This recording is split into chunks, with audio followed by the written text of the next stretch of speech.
Shalom. First and foremost, I want to give all praises, honor, and glory to Yahweh, Bahasham, Yahushai, Bahasham, Recha Kudash. Double honors to the elders and the apostles of Great Millstone, and peace and blessings to the elect. And today we're going to go into the book of Esther, the 10th chapter, which is pretty much the last chapter in this book. And this is sort of just like the ending of, the story that we went through post, Haman's and failed attempts and endeavors to try and eliminate the Jews, and the declaration of the holy day or holy days of Purim. And so finally, this is the book of Esther, chapter 10, verse 1. And it reads, "And King Ahasuerus laid a tribute upon the land and upon the isles of the sea, and all the acts of his power and his might, and the declaration of the greatness of Mordecai, whereunto the king advanced him, are they not written in the book of the chronicles of the kings of Media and Persia?"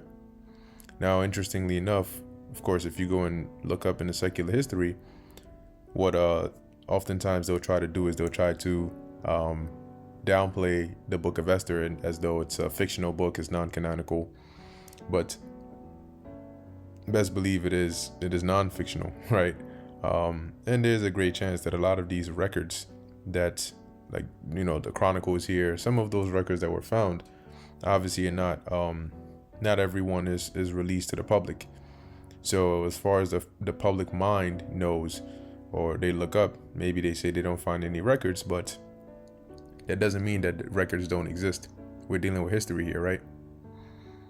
Verse 3, "For Mordecai the Jew was next unto King Ahasuerus, and great among the Jews, and accepted of the multitude of his brethren, seeking the wealth of his people, and speaking peace to all his seed."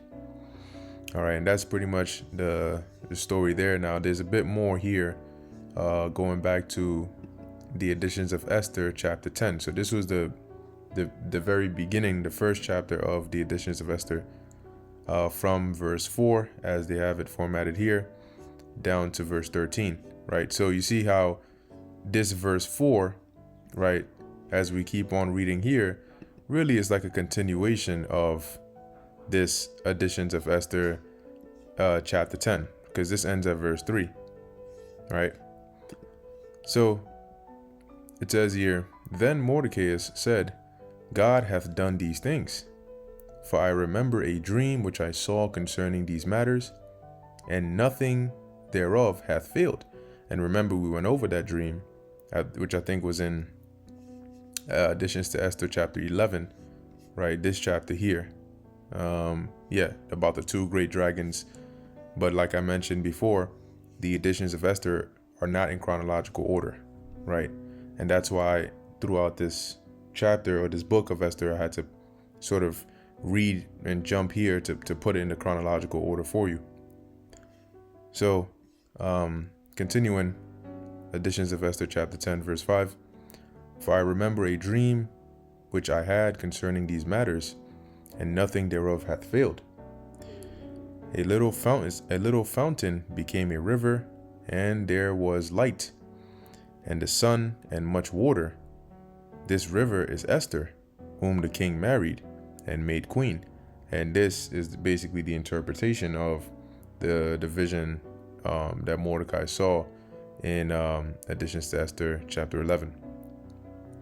"And the two dragons are I and Aman, or Haman.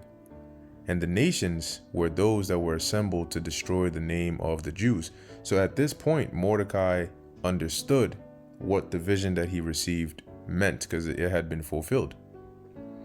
"And verse 9, "And my nation is this Israel, which cried to God, and were saved. For the Lord hath saved his people, and the Lord hath delivered us from all those evils. And God hath wrought signs and great wonders, which have not been done among the Gentiles. Therefore hath he made two lots, one for the people of God, and another for all the Gentiles. And these two lots came at the hour and time and day of judgment before God among all nations. So God remembered his people and justified his inheritance. Yeah, because remember that there was a lot that was cast, you know, to destroy the Jews on a particular time, and the Lord reversed it. Verse 13, therefore those days shall be unto them in the month Adar, the 14th and 15th day of the same month, with an assembly and joy, and with gladness before God, according to the generations, forever among his people.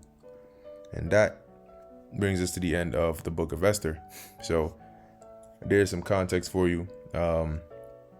In terms of secular history, we know that this king here, Ahasuerus, is identified with Xerxes the First, right? The son of Darius, the same Xerxes from the movie 300. Okay, so, pretty much that's it on that. Lord willing, this was edifying to the elect. In closing, I want to give all praises, honor, and glory to Yahweh, Bahasham, Yahushai, Bahasham, Recha Kodash. Until next time, Shalom.